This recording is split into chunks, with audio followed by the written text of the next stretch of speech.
அனைவருக்கும் வணக்கம். உமா மகேஸ்வரி. கனிமொழி மேடம் என்ன சொல்லியிருக்காங்கன்னு பார்த்துக்கிட்டிங்கன்னா, நம்ம மாநில தலைவர் அண்ணாமலைஜி அவர்களை பார்த்து மேடை நாகரிகம் இல்லை அப்படிங்கிற மாதிரி சொல்லியிருக்காங்க.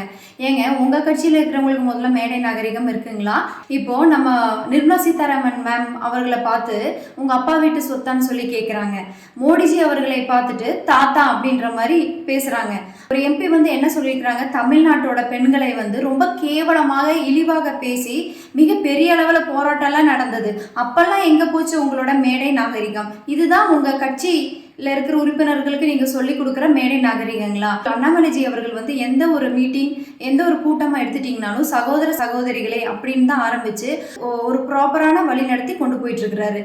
நீங்கள் என்ன தான் பேசினாலும் அதெல்லாம் கேட்டு குழம்பிட்டு போகிற பாஜக அரசுன்னு நினச்சிட்டிங்களா? நீங்கள் எந்த மொழியில் பேசுனீங்கனாலும் கூட அந்த மொழியில் தகுந்த பதிலடிக்கு கொடுக்குற பாஜக அரசு தான் இப்போ நம்ம அண்ணாமலைஜி அண்டரில் போயிட்டுருக்கிற அரசு. நன்றி.